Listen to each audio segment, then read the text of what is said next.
Ninakusalimu katika jina la Yesu Kristo wa Nazareti, simba wa kabila la Yuda. Ninakusomea leo katika kitabu cha Ufunuo sura ya 9 kuanzia mstari wa 13. Malaika wa sita akapiga baragumu, nikasikia sauti iliyotoka katika zile pembe za madhabahu ya dhahabu iliyo mbele za Mungu, ikimwambia yule malaika wa sita aliyekuwa na baragumu, yale matarumbeta, wafungue nao malaika wanne waliofungwa kwenye mto mkubwa Frati. Wale malaika wanne wakafunguliwa, walikuwa wameweka tayari kwa ile saa na siku na mwezi na mwaka, ili kwamba waue theluthi ya wanadamu. Mstari wa 20. Na wanadamu waliosalia wasiouawa kwa mapigo hayo hawakuzitubia zile kazi za mikono yao, hata wasiwasujudie mashetani na sanamu za dhahabu na za fedha na za shaba na za mawe na za miti, zisizoweza kuona wala kusikia wala kuenenda, wala hawakutubia uuaji wao wala uchawi wao wala uasherati wao wala wizi wao. Pia katika kitabu cha Ufunuo sura ya 16 kuanzia mstari wa 12, na huyo wa sita akakimimina kitasa chake juu ya mto ule mkubwa Frati, maji yake yakakauka, ili njia itengenezwe kwa wafalme watokao katika mawio ya jua. Nikaona roho tatu za uchafu zilizofanana na vyura zikitoka katika kinywa cha yule joka na katika kinywa cha yule mnyama na katika kinywa cha yule nabii wa uongo. Hizo ndio roho za mashetani zifanyazo ishara zitokazo na kuendea wafalme wa ulimwengu wote, kuwakusanya kwa vita ya siku ile kuu ya Mungu Mwenyezi. Tazama, naja kama mwizi, ambaye ni Yesu anasema.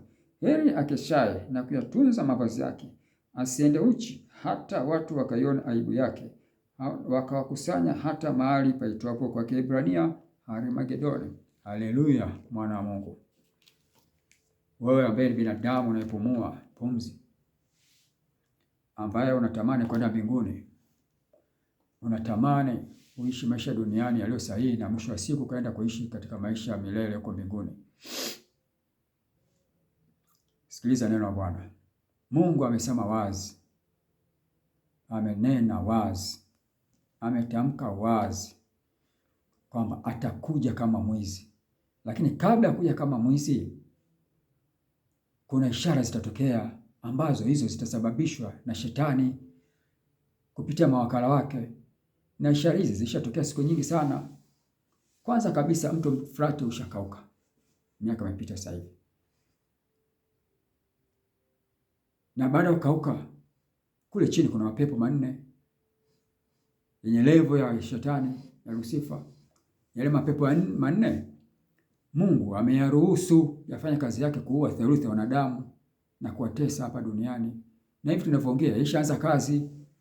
Kwa haya matukio yote mnayoyaona, ndugu zangu, hususani hawa ambao taharuki imetokea sasa hivi Tunduma, mkoa wa Songwe, Mbeya na mkoa wa Rukwa, wanaume kuibiwa nyeti zao, sehemu zao za siri za mbele zinaibwa kimazingira. Hizo ndio hayo ambayo yametabiriwa kwenye kitabu cha Ufunuo. Ishara na maajabu itafanyika. Sasa msishangae mambo yanafanyika. Msianze kurupuka kuwakamata hao na kuwaua. Mnaua kwa nini? Kumbuka, ameruhusiwa shetani kufanya mambo yake hayo kwa watu ambao hawana mihuri ya Roho Mtakatifu. Hata kama umeokoka, unasali kanisani, unahudumu kila huduma pale, lakini una michanganyo, bado wewe hauna tofauti na huyu anaiba nyeti za wanaume. Hauna tofauti. Maana huyu anaiba nyeti za wanaume ni sawa sana mchawi. Na hata wewe mwasherati, mzinifu, mlawiti ni sawa na mchawi. Wewe mlevi ni sawa na mchawi. Mtukanaji ni sawa na mchawi. Kwa nini unaanza kutaka kuchukua hatua ya kwenda kuwaua wale? Kamata, pelekeni kwenye vyombo vya sheria. Na pia ili asikupate hayo, rudi kwa Mungu wa kweli. Omba msamaha. Muombe msamaha Yesu akusamehe dhambi zako. Maana wale Mungu amewaruhusu. Mtashindana na serikali mpaka lini? Serikali inafanya kazi ya Mungu, inatekeleza kile ambacho Mungu anataka.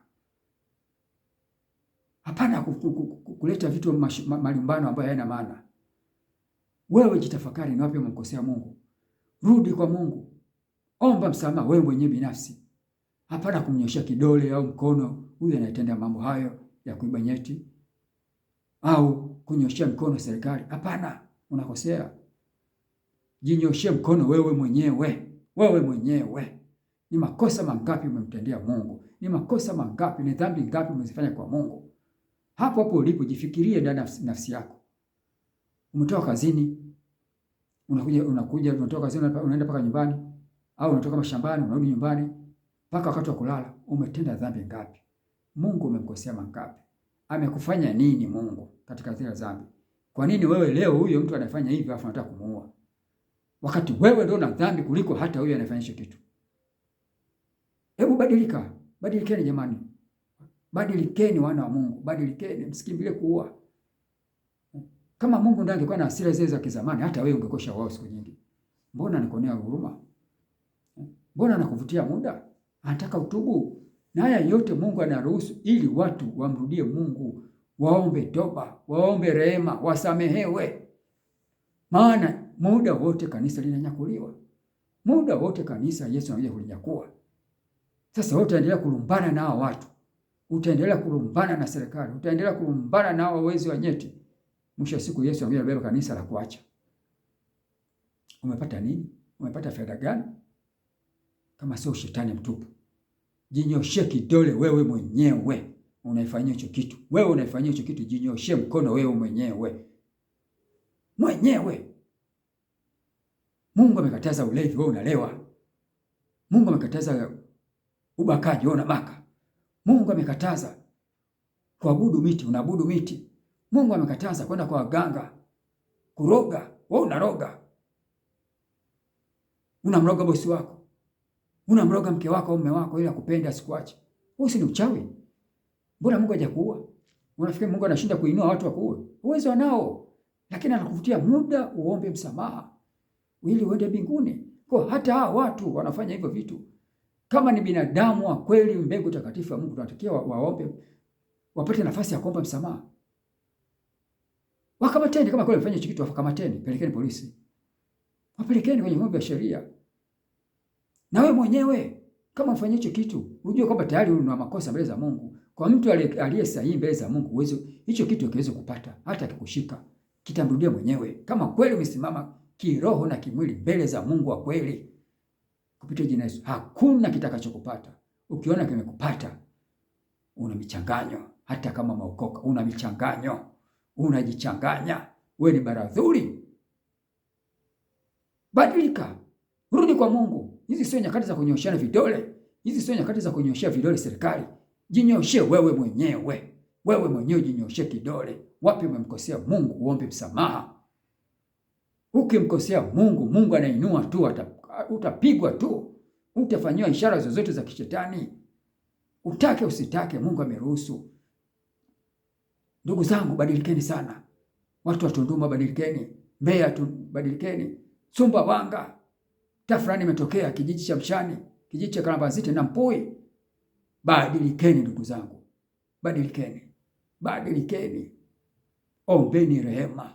Omba msamaha kwa Yesu Kristo. Na anayesamehe dhambi ni Yesu Kristo. Wewe mwenyewe huko kuchumbani, mwambie Bwana Yesu, mimi ni mwenye dhambi. Naomba unisamehe. Nimetenda dhambi. Ninaomba unilinde na hii nyakati na hii saa za mwisho ambazo wewe unakuja kunyakua kanisa, na mimi usiniache kwenye unyakuo. Mimi na mke wangu, mimi na mume wangu, mimi na watoto wangu, usituache kwenye unyakuo. Bwana Yesu, naomba utuongoze na ishara zozote za maajabu ambazo zinafanyika na huyo mnyama kupitia mawakala wake, mimi zisinikute. Omba hivyo. Hata kwa nyumbani kwako Mungu anakusikia na utaokolewa, tutaenda mbinguni. Sio lazima paka kila mtu akakujua kwamba umeokoka. Mungu anakaa ndani mwako. Nikodemo mbona anafuata usiku? Yesu alikuwa anafuata, anamfundisha na aliokoka. Na Mungu alimchukua. Sasa unashinda kufanya hicho kitu. Unamwokopa nani? Matokeo kunaanza kuua watu. Acheni ujinga huo, shetani mtupu. Badilika. Yaani ukiona umeshifanyiwa wewe hicho kitu, wewe tayari una dhambi mbele za Mungu, una makosa. Badilika, omba msamaha kwa Yesu. Hata akija kushike, hata akija kukumbatie, kama kweli umekaa vizuri na Mungu wa kweli, vitamrudia mwenyewe. Msikia ndugu zangu wa Tanzania, badilikeni, badilikeni. Ombeni rehema, ombeni msamaha. Mkishafanya hivyo, ukakaa vizuri, hiyo biashara kuibia nyeti haitatokea tena. Lakini kama mtaendelea hivyo hivyo, shetani ameruhusiwa, atabamisa tena. Utashangaa kibao kinageuka kwa wanawake. Leo mtukua kwa wanaume, itakuja kwa wanawake. Leo ilikuwa ni sehemu za siri za mbele, zitakuwa sehemu za siri za nyuma. Wataiba tu. Samtaki kurudi kwa Yesu. Samtaki kuomba msamaha. Shetani anafanya kazi, na yule jamaa akisharuhusiwa, hakosei, anapiga tu. Ameruhusiwa na Mungu. Kama iwapo kabla hajaruhusiwa anatenda. Je, akiruhusiwa anategemea nini? Ameruhusiwa. Jamani, changamkeni kurudi kwa Yesu. Changamkeni kuomba msamaha kwa Yesu. Changamkeni kuomba ulinzi wa Yesu. Changamkeni damu ya Yesu iwalinde. Vinginevyo mtakwisha. Vinginevyo mtakosana na vyombo vya serikali. Mtakosana tu kwa kujichukulia sheria mkononi. Huko Tunduma ameua. Acheni mambo hayo, hafai kabisa. Ombeni msamaha. Msimuue huyo mtu, mchukueni, mpelekeni polisi. Mpelekeni kwa afisa mtendaji. Au jiwe, ajieleze. Na huko kwa maeneo ambao tukio limetokea hivyo, kama kuna watu wa Mungu, waende wakamwombea huyo mtu afunguke. Amrudie Mungu. Na yeye aende mbinguni. Mbona hata Paulo ambaye zamani kwa Sauli alikuwa jambazi, sasa kwa muuaji. Mbona alimrudia Mungu? Mbona sasa hivi yuko mbinguni? Sasa kwa nini hao na wenyewe wasimrudie Mungu? Unafikiri Mungu apende? Anawapenda. Lakini dhambi zimezidi. Badilikeni ndugu zangu wa Tanzania. Asanteni.